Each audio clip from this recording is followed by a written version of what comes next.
얼마 전 평소에 존경하던 한 목사님을 통하여서 한 권의 책을 소개받았습니다. 그 책은 서울대학교 공과대학 교수인 이정동 교수가 쓴 축적의 시간이라는 책입니다.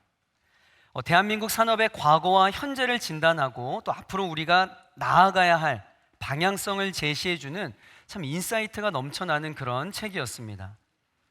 여러분 잘 알다시피 이 축적이라고 하는 개념은 무언가를 쌓는다라는 개념입니다.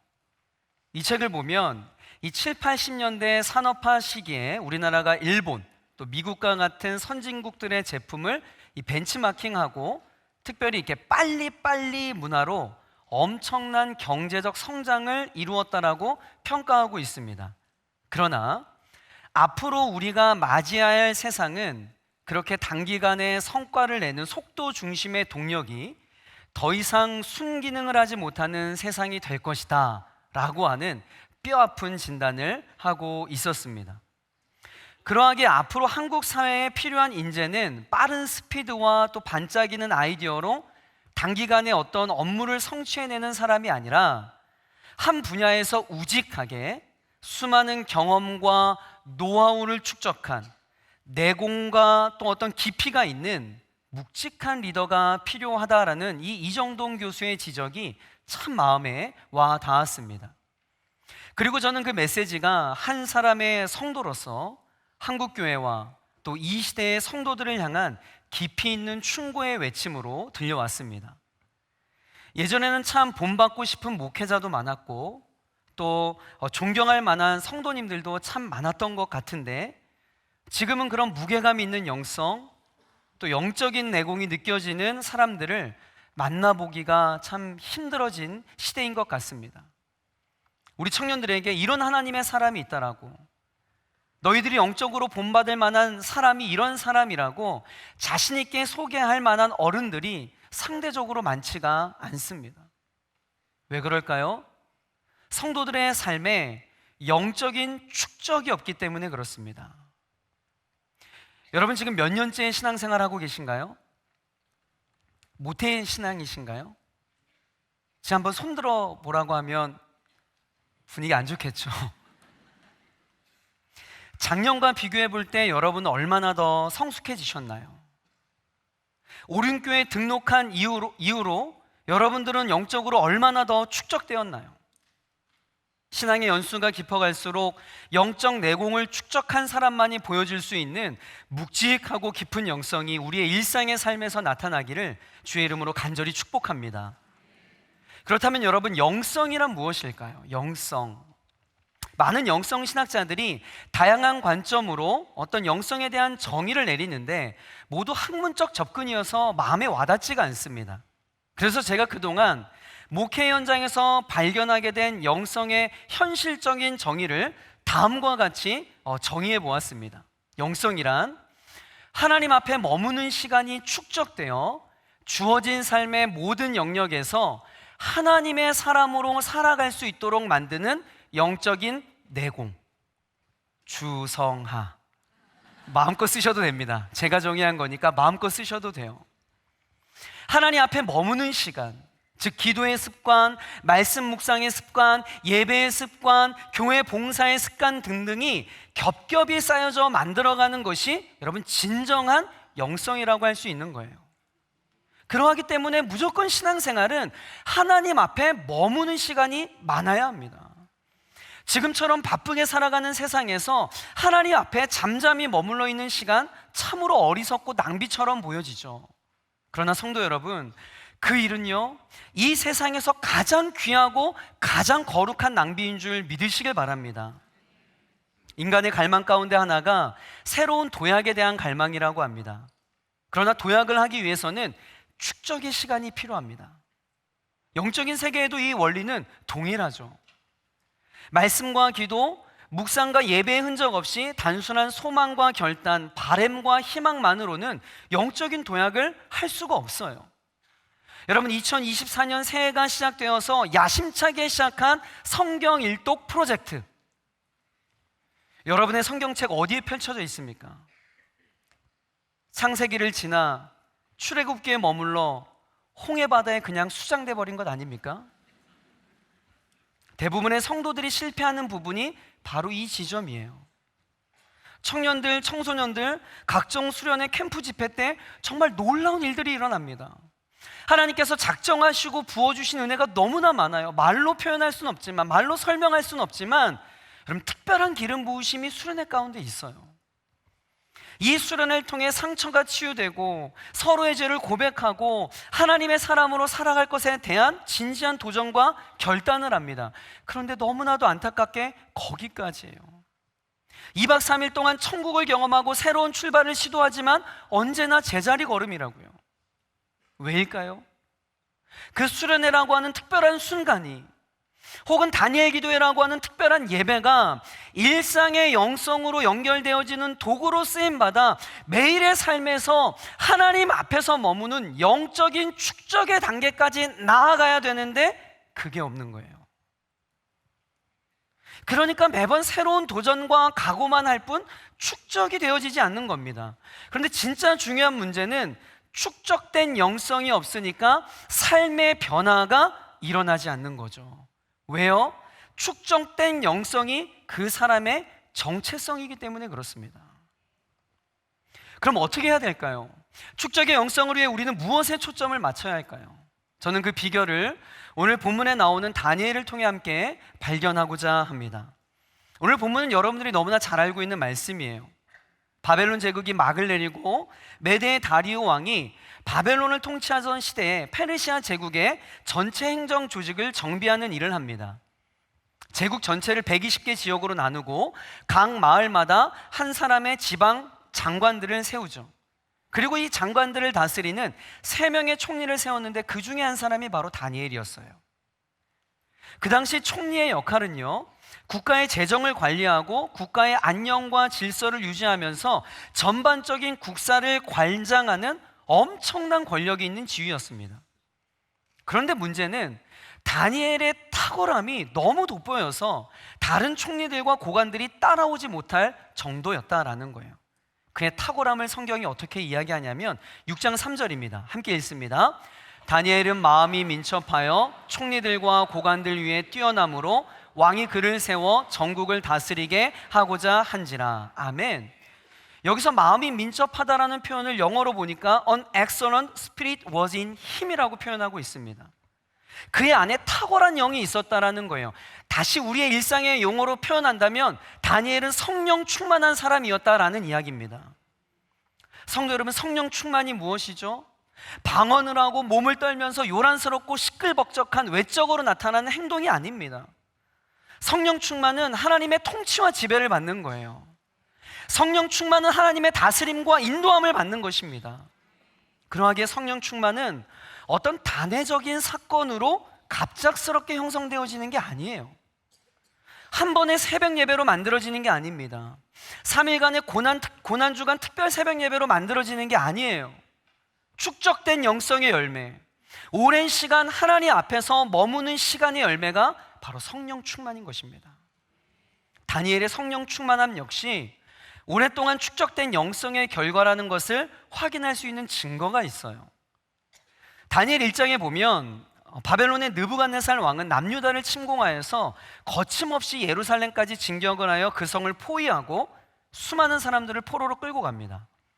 그리고 끌고 온 포로 중에 인물도 출중하고 또 머리도 똑똑하여서 학문에 익숙한 소년들 몇 명을 착출하여 왕궁의 교육을 받도록 명령하죠. 그 중에 한 사람이 다니엘이었어요.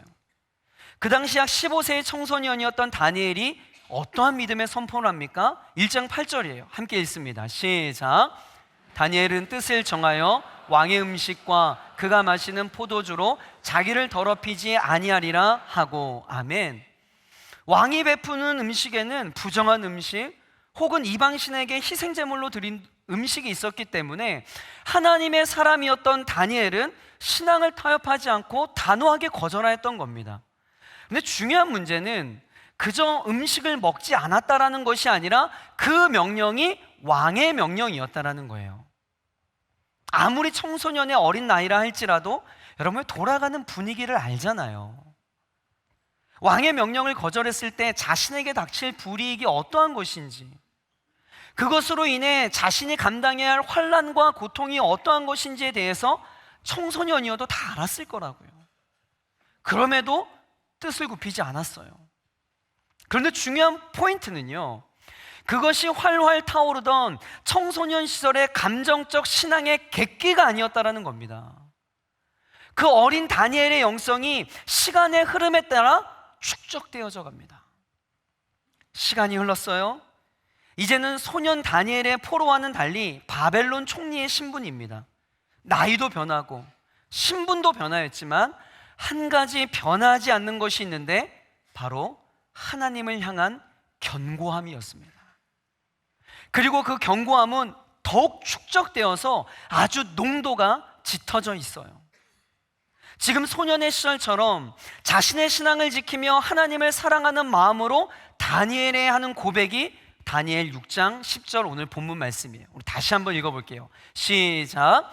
다니엘이 이 조서에 왕의 도장이 찍힌 것을 알고도 자기 집에 돌아가서는 윗방에 올라가 예루살렘으로 향한 창문을 열고 전에 하던 대로 하루 3번씩 무릎을 꿇고 기도하며 그의 하나님께 감사하였더라. 아멘. 여러분, 나머지 총리들과 수많은 관료들 사이에서도 다니엘은요, 군계 일학이었습니다. 그러자 당연히 다른 총리와 장관들로부터 따돌림은 물론 시기와 질투의 대상이 될 수밖에 없었죠. 그래서 그들은 다니엘의 허물을 찾기 위해서 이런저런 조사를 합니다. 마침내 다니엘을 고발할 자료를 준비하던 음모자들은 그 과정에서 중요한 사실을 하나 발견하게 됩니다.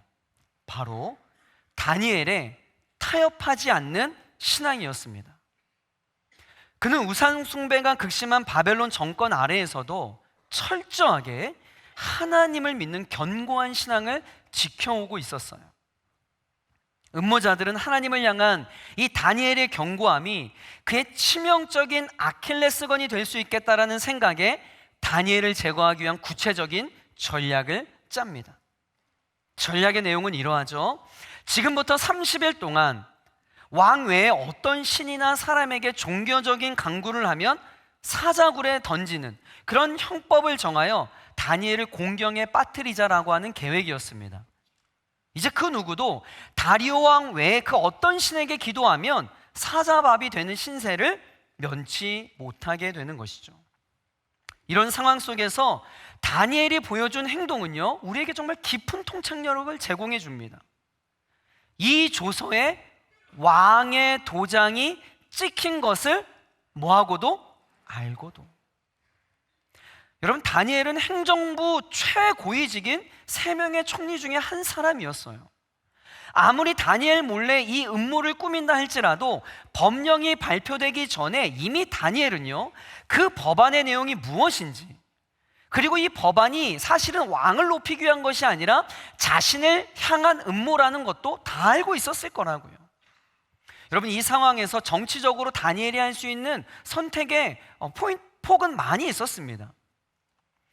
사리분별 못하고 있는 왕에게 찾아가서 왕이여, 지금 이 법안이 음모임을 어떻게 해서라도 알리던지, 그것도 아니라면 자신의 라인에 서 있는 수많은 사람들을 동원하여서 이들의 계획을 차단하는 새로운 방어책을 강구할 수도 있었을 겁니다. 그러나 다니엘은 그런 인간적인 수단으로 자신의 목숨과 자신의 정치 포지션을 지키는 일을 포기했습니다. 아니요, 더 정확히 이야기하자면 포기한 것이 아니라 그러한 행동들이 다니엘에게는 더 어려운 일이었어요. 다니엘은 평생 잘 훈련되고 규칙적이며 습관적인 기도의 삶을 살았기에 이를 계속하는 것보다 멈추는 것이 그에게는 더 어려웠던 것입니다. 기도를 멈추는 일이 다니엘에게 있어서는 가장 힘든 일이었던 거예요. 지금 그의 나이 80이 넘은 할아버지의 나이입니다. 1장 8절의 뜻을 정하여 왕의 음식과 포도주를 거부했던 15세 소년의 다니엘은 80세의 할아버지가 되어서도 동일하게, 아니 더욱 그 영성이 축적되어 견고한 신앙으로 하나님 앞에 서 있는 모습을 보여주고 있어요. 여러분, 이것이 바로 축적된 영성의 열매인 성령 충만한 삶이라는 것입니다. 어느 한때에만 바짝 타오르다 식어버리는 신앙이 아니라 언제나 동일한 모습으로 삶을 불태우는 사명의 사람이 바로 다니엘이었던 거예요. 사랑하는 성도 여러분, 여러분 지금 어떠하세요? 여러분 축적되어져 가고 있으십니까? 예수님을 인격적으로 만나 구원의 확신을 얻게 된 그 포인트 너무 중요합니다. 그러나 그것 못지않게 중요한 것은 그 이후에 우리들이 얼마나 축적되어져 가고 있느냐. 여러분 건강한 신앙생활이라면 마땅히 자라가야 되잖아요.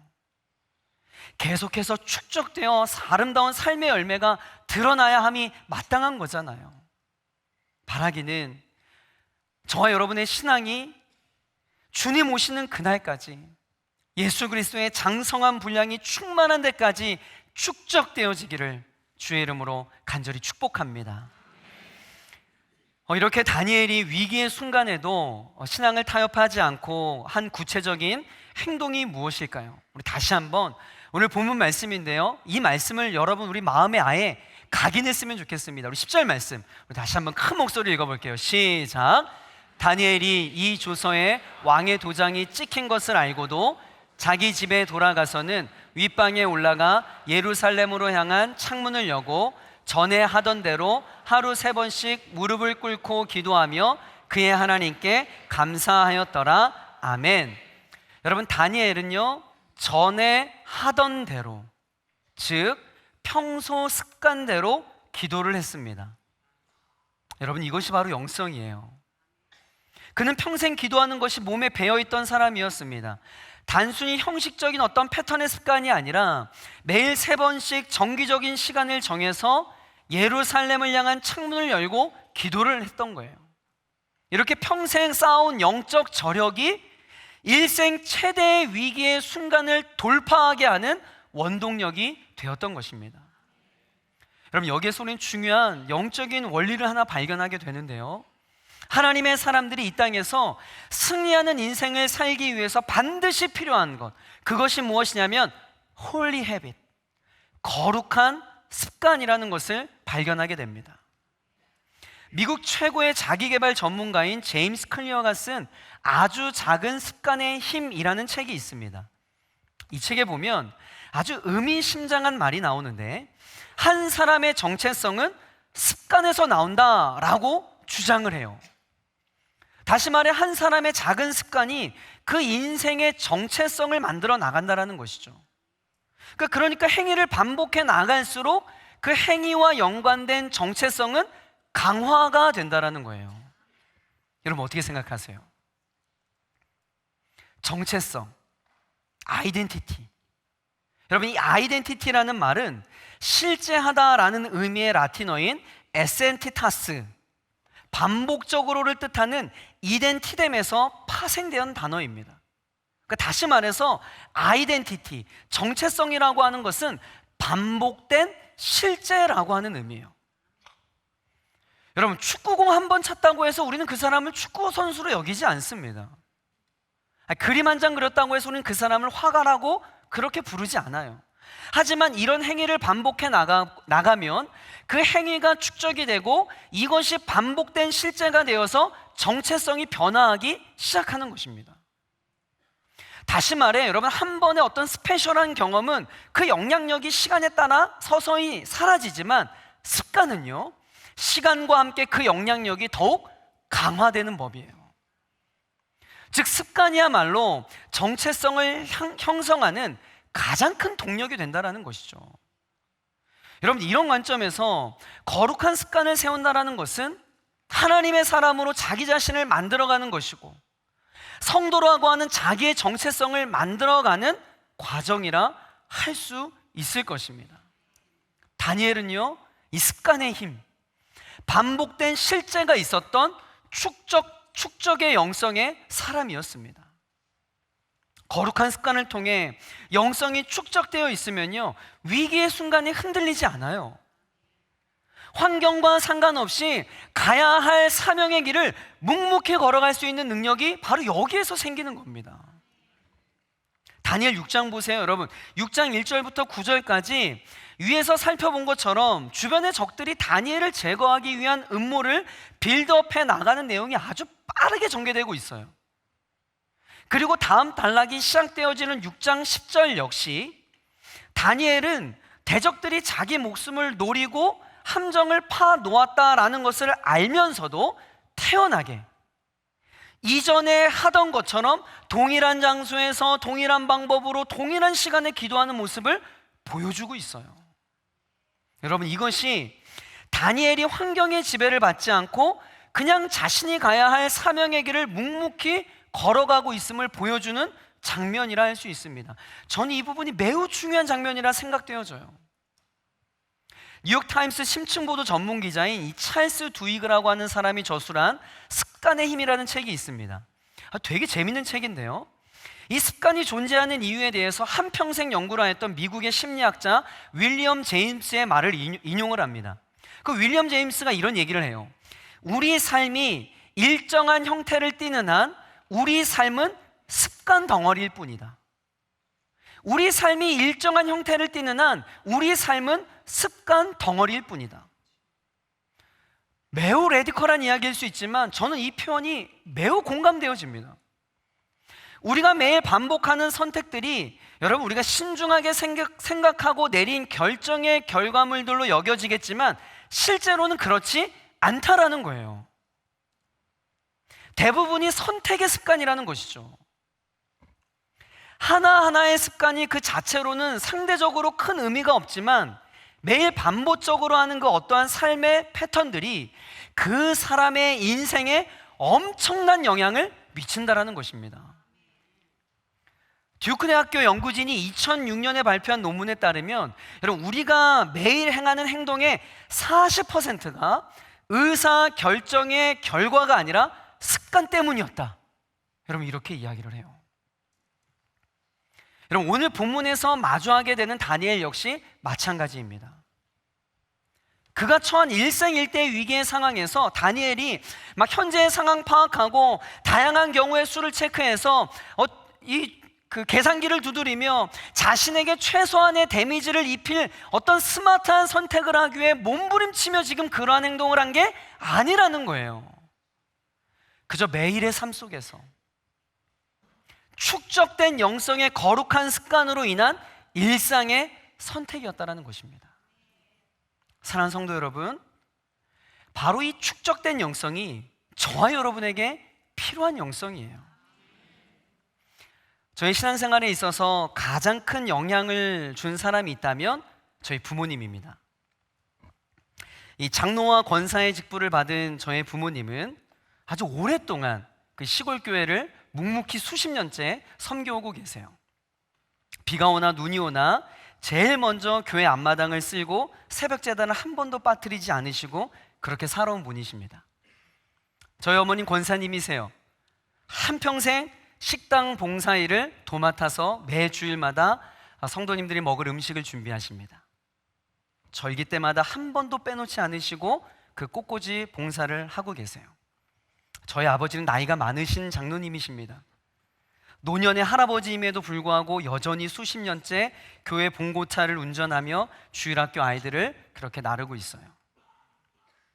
아무도 보지 않는 그 시간에 제일 먼저 화장실 청소를 하십니다. 제가 어렸을 때 저희 부모님의 모습을 보았을 때에는 아무런 매력도 없어 보이고 너무나 나약해 보이고 뭔가 썸띵 스페셜한 것이 아무것도 없어 보이는 너무나 평범한 신앙생활하는 그러한 한 사람의 성도로 비춰졌어요. 그런데 저희 가정에 위기가 오고 저희 가정에 예상치 못한 인생의 밤이 찾아오고 그리고 그 가정에 건강의 어려움으로 인한 수많은 위기가 왔을 때 저는 보았습니다. 그 두 분의 묵직함을 말이죠.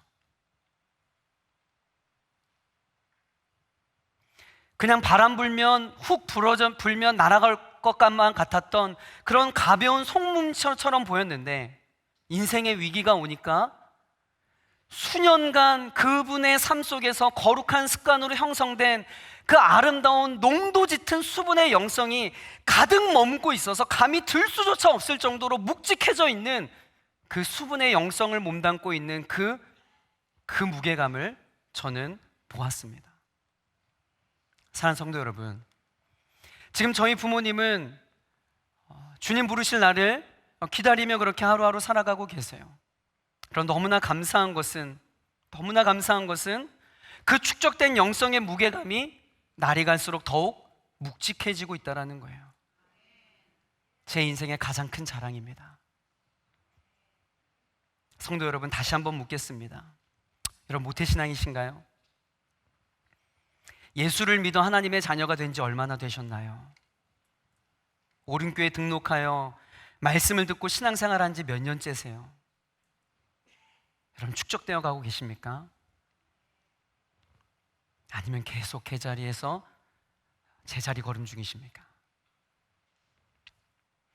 그런데 정말 복된 소식은 우리 모두 늦지 않았다라는 거예요. 여러분, 오늘부터 축적하시면 됩니다. 오늘부터 시작하여 하나님의 은혜를 구하여 영적인 내공을 쌓아가시면 되는 거예요. 여러분, 무너져 있어요? 내가 돌이켜보니, 나의 40년, 50년의 신앙생활을 돌이켜보니 아무것도 쌓아놓은 것이 없는 것 같아. 여러분, 마음이 어렵습니까? 여러분, 괜찮아요. 다시 시작하시면 됩니다. 여러분, 그게 하나님의 은혜예요. 수십 년째 신앙생활하고 있지만 아무것도 쌓아놓은 것이 없다라고 우리 주님이 오늘 책망하지 않으세요. 오히려 사랑하는 아무개야, 오늘부터 다시 시작해보자, 다시 쌓아가보자 라고 여러분들을 위로하실 것입니다. 그리고 축적할 수 있는 새 힘을 주실 거예요. 그렇다면 오늘 말씀 이후로 우리가 쌓아 올려야 할 영적 자산들이 참으로 많이 있을 텐데, 구체적으로 어떤 것들에 좀 집중적으로 축적을 해야 될까? 오늘 본문의 다니엘을 통하여서 우리 두 가지만 살펴보도록 하겠습니다. 첫 번째는요, 기도의 축적이에요. 저는 어려서부터 교회에서 참 이런 말 많이 듣고 자랐습니다. 이게 신학적으로 어떻게 정립될지는 모르겠는데, 어려서부터 주변의 어른들이 저에게 맨날 이런 얘기를 했어요. 기도를 쌓아야 된다. 하늘 창고에 평소에 기도를 많이 쌓아두어야 된다. 그 창고에 얼마나 쌓여있는지 모르겠지만 매일 그런 소리를 듣고 자랐습니다. 어릴 때는요, 이 말이 너무나도 추상적이고 애매모호한 말이어서 와닿지가 않았어요. 그러나 제가 이 사역의 현장에서 느끼는 것은, 여러분, 정말 기도는 여러분 쌓이더라는 거예요. 기도하는 사람들은 이 말의 의미가 무엇인지 알 겁니다. 여러분, 매년 11월마다 21일 동안 진행되는 다니엘 기도회가 이곳 현장에서 진행이 될 때, 여러분, 왜 그렇게 강력한 하나님의 임재가 있는 거예요? 프로그램 때문에? 유명한 강사들이 와서? 화려한 찬양팀 때문에요? 그것도 아니라면 이 커다란 LED 때문에? 이 조명? 이 완벽한 음향 때문에? 여러분, 천만에요. 단 한 가지 이유밖에 없습니다. 이곳에 하나님의 임재를 사모하는 기도가 쌓여있기 때문에 그래요. 오른교회 성도라면 여러분 아시잖아요. 많은 사람들이 다니엘 기도에만 이야기합니다. 그러나 그건 모르는 거예요. 모르는 사람들이 하는 이야기입니다. 그 다니엘 기도의 모든 승패는 매주 드려지는 금요 기도의 이 기도의 현장에서 마음을 아파요 부르짖는 성도들의 기도가 쌓여있기 때문에 다니엘 기도회가 여기까지 올 수 있었던 거예요. 여러분, 3층에 있는 기도 골방에 가서 기도해 보셨어요? 기도하는 사람들은 알 거예요. 이곳에 얼마나 많은 사람들이 처절하게 몸부림치며 눈물을 흘려가며 이 교회를 위해서 기도했는지, 여러분, 그 기도의 골방에 가면 여러분 느껴지실 거예요. 여러분, 10절 중반절에 보세요. 다니엘이 이렇게 이야기하잖아요. 전에 하던 대로 하루 3번씩 무릎을 꿇고 기도하며. 다니엘은 전에 하던 대로 습관을 좇아 하나님께 나와 기도합니다. 여러분, 이것이 바로 다니엘이 쌓았던 기도의 축적이에요. 기도의 사람으로 알려진 이엔 바운즈는 매일 새벽 4시에 일어나 반드시 3시간씩 기도하고 하루를 시작했대요. 그는 하나님이 하실 수 있는 모든 일들이 기도의 축적이라는 통로를 통해 역사한다라고 믿었던 사람이에요. 마틴 루터, 만일 내가 새벽 3시간씩 기도하는 일 실패하면 그날의 승리는 마귀에게로 돌아간다. 여러분, 이렇게 이야기를 해요. 기도가 축적되지 않으면 영적 전쟁에서 승리할 수 없다라는 확신이 있었던 거죠. 다니엘 역시 늘 정기적인 시간을 정하여 기도를 축적해 나갔던 기도의 사람이었습니다. 그리고 다니엘이 평소에 쌓아두었던 기도의 축적이 위기의 순간에 흔들리지 않고 하나님만 바라보며 나아가게 했던 결정적인 원인이었어요. 그럼 바로 이거예요. 왜 우리가 기도를 축적해야 되는지, 왜 우리가 기도를 쌓아야 하는지에 대한 분명한 이유입니다. 여러분 착각하시면 안 돼요. 기도는 단순히 문제 해결을 위한 응급조치가 아닙니다. 기도는 어려운 일을 당하여서만 하는 것이 아니라 일상의 삶에서 정기적인 기도, 거룩한 습관에 의한 기도를 통해 영적인 능력을 키우는 거예요. 기도의 분량이 차는 만큼, 기도의 축적이 되는 만큼 여러분 깊이 있는 영성의 소유자가 되는 거죠. 사랑하는 성도 여러분, 문제를 당해서 기도하려 하지 말고 먼저 기도하여서 문제를 이길 믿음을 준비하시길 주의 이름으로 간절히 축복합니다. 기도가 축적되어 있지 않은 상황에서 문제를 당하면 우리 넘어져요. 주저앉습니다. 우리의 시선이 흐트러질 수밖에 없어요. 하나님이 아닌 다른 것을 붙잡으려 하고 인간적인 방법으로 문제 해결을 접근하려고 합니다. 그러나 기도가 축적된 상황에서 인생의 위기가 찾아온다면 그는 즉각적으로 하나님 앞으로 달려나갈 거예요. 그리고 그는 또 전에 하던 대로 자신이 해결할 수 없는 인생의 문제를 가지고 또 전에 하던 대로 기도의 무릎으로 승부할 겁니다. 그럼 다윗 보세요. 사울을 피하여 굴에 숨어 있을 때 인생의 가장 밑바닥과 같은 시기를 보내고 있어요. 그때 다윗이 뭐라고 고백하는지 아세요? 시편 57편 6절부터 8절 말씀 우리 함께 읽습니다. 시작.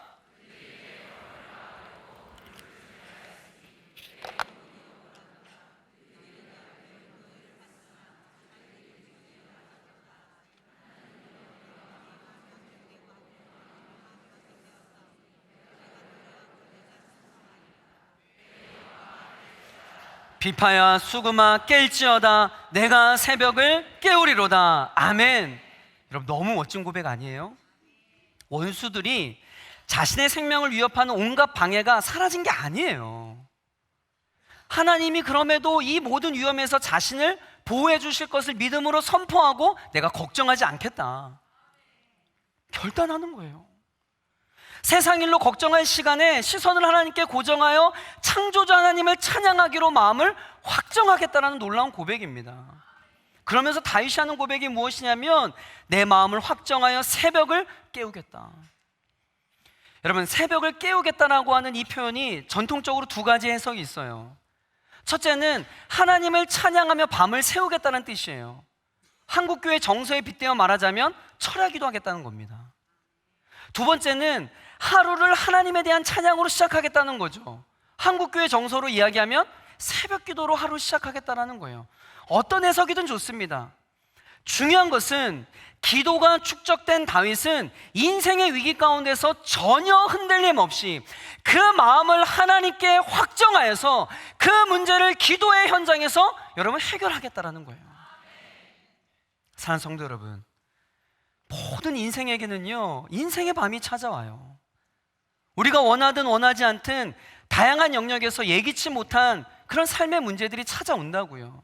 여러분 그 상황을 이길 수 있는 유일한 힘, 그럼 바로 기도의 축적에 있습니다. 여러분 오늘부터 다시금 여러분의 기도의 무릎이 꿇어지길 주의 이름으로 간절히 축복합니다. 기도의 무릎으로 승부하여 기도한 만큼 응답의 기쁨을 누리는 우리 모든 오륜의 성도님 되기를 주의 이름으로 간절히 축복합니다.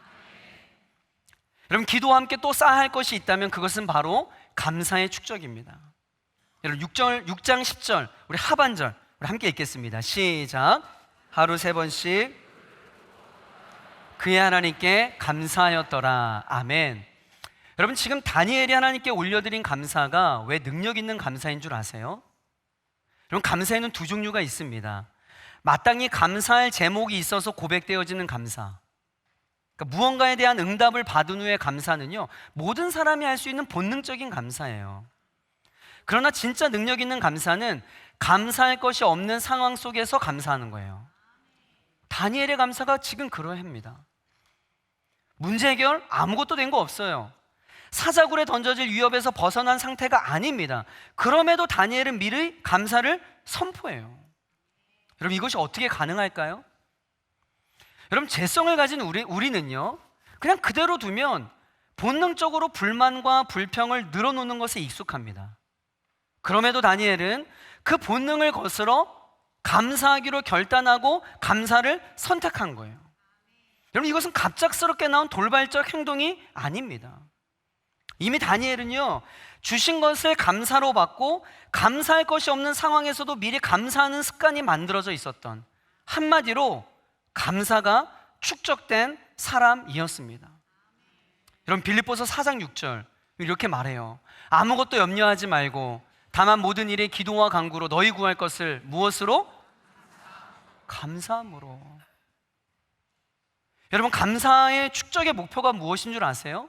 너희 구할 것을 감사함으로 아뢰라 라고 하면서 감사의 축적을 하라고 하면서 바로 이어서 7절에 뭐라고 이야기하냐면, 우리 7절 말씀, 자, 함께 읽겠습니다. 빌립보서 4장 7절 말씀, 시작. 그리하면 그리스도 예수 안에서 너희 마음과 생각을 지키시리라. 아멘. 우리가 하나님께 간구하며 기도할 때, 여러분, 기도의 응답은 하나님이 정하신 때에 이루어지겠죠. 그러나 여러분, 우리가 즉각적으로 받을 수 있는 응답이 있습니다. 그것은 무엇이냐면, 문제가 해결된 게 아무것도 없어요. 그러나 내가 감사를 선택하고 감사를 결단하고 하나님 앞에 나아갔을 때에 세상이 줄 수 없는 평안, 하나님이 줄 수 있는 그 평안이 즉각적으로 우리에게 온다라는 거예요. 여러분, 이게 축적된 감사의 능력입니다. 사랑하는 성도 여러분, 오늘 이 시간 이후부터 감사하기를 선택하시고 감사를 축적하시길 주의 이름으로 간절히 축복합니다. 자, 우리 한번 옆 사람 한번 보세요. 우리 옆 사람 보면서 이렇게 인사해 봅시다. 제 옆자리에 앉아주셔서 감사합니다. 아멘. 자, 우리 말씀을 좀 정리하도록 하겠습니다. 여러분, 이 시대에 하나님이 찾고 계시는 사람은요, 다니엘처럼 축적된 영성이 있는 사람입니다. 세상의 문화와 유행에 따라 이리저리 휩쓸려 다니는 인생이 아니라 거룩한 습관으로 그리스도께 영혼의 닻을 내려 심지가 견고한 하나님의 사람을 찾고 계십니다. 바라기는 우리네 모든 성도님들이 하나님이 찾으시는 그 한 사람이 되기를 축복합니다. 여러분, 그러려면요, 여러분의 생활 방식이 바뀌셔야 돼요. 감사와 기도는 결단만 한다고 되는 게 아닙니다. 여러분의 일상의 삶에 거룩한 습관으로 만들어져야 돼요. 여러분, 그것을 위해 진짜 몸부림치셔야 됩니다. 여러분이 잘 알고 있는 데살로니가전서 5장 16절부터 18절의 말씀, 항상 기뻐하라, 쉬지 말고 기도하라, 범사에 감사하라. 저는요, 근데 이 말씀을 메시지 성경으로 보면 더 마음에 와닿더라고요. 자, 우리 함께 좀 이 말씀 한번 읽어볼까요? 자, 시작.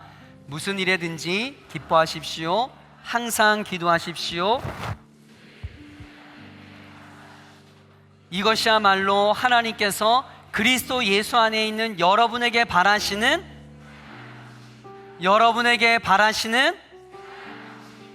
아멘. 기도와 감사, 이것이 하나님이 우리에게 바라시는 생활 방식, 즉 거룩한 습관인 줄 믿으시길 바랍니다.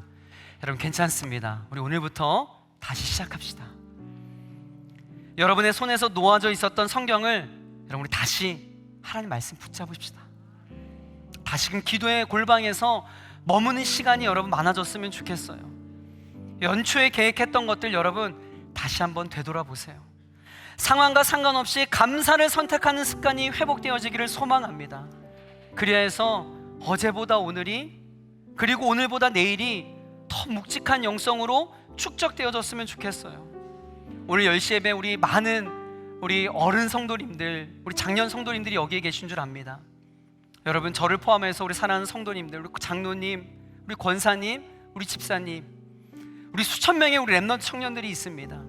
이들이 여러분들의 축적된 영성을 보고 우리 어른들이 따라갔던 그 놀라운 영성의 축적의 길을 본삼아서 따라갈 수 있는 아름다운 그 축적된 영성의 세대 계승이 일어나는 그런 오륜교회가 되었으면 좋겠고, 우리 사랑하는 장로님, 권사님, 지사님, 그러한 삶을 주님 부르시는 그날까지 살아내 주시기를 정말 주의 이름으로 간절히 축복합니다.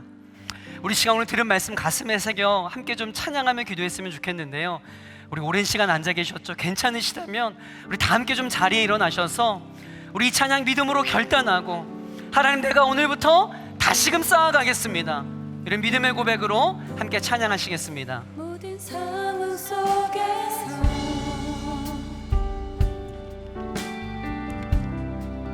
주를 찬양할지라.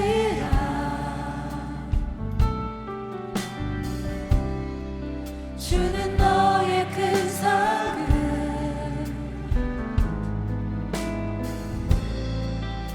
큰 도움이시라.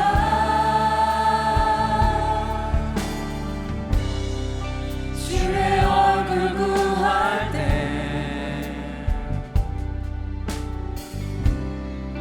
주의 영을 부으사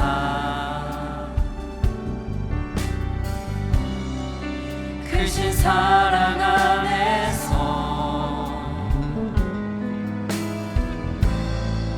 주를 보게 하소서. 여러분 우리 선포합시다. 내 영혼이 확정되고 확정되었습니다. 내 영혼이 확정되고 확정되어 싸우니 믿음에 눈들어 주를 바라봅니다. 내 영혼이 확정되고 확정되어 싸우니 믿음에 눈들어 주를 바라봅니다.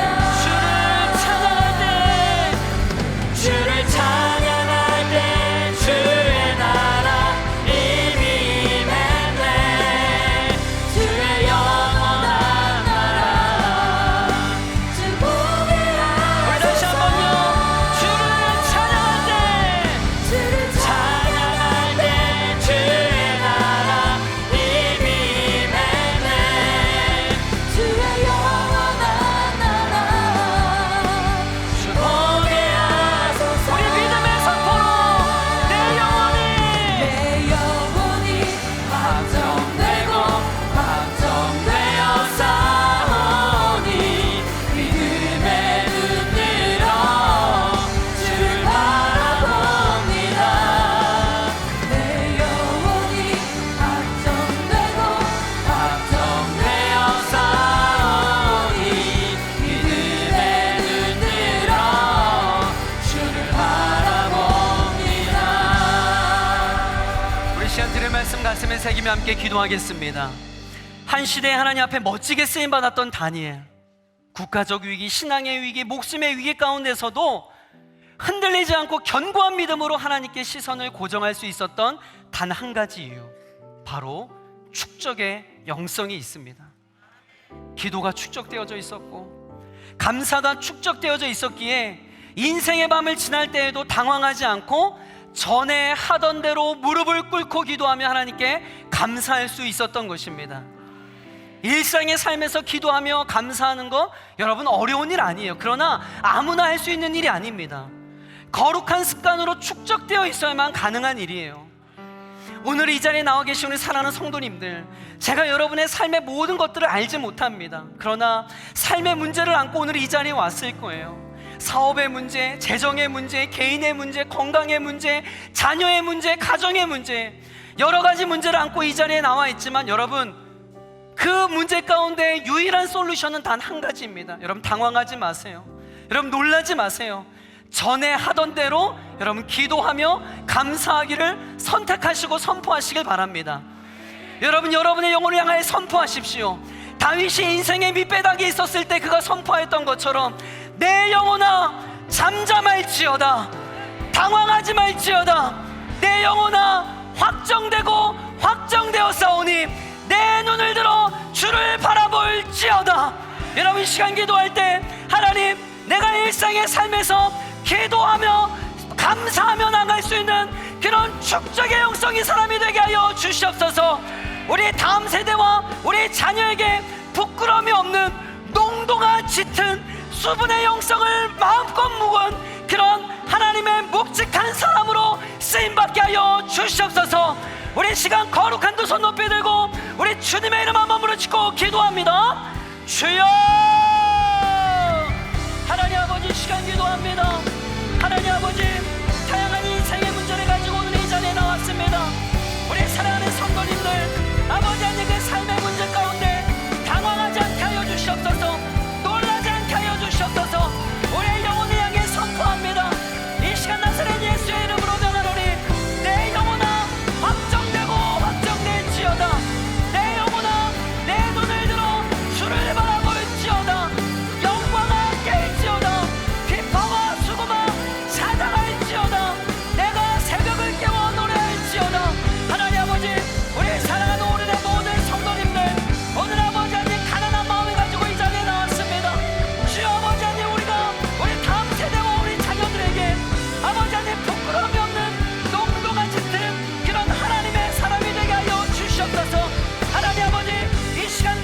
두 손을 높이 들고 하나님 앞에 간구하며 나아갑니다.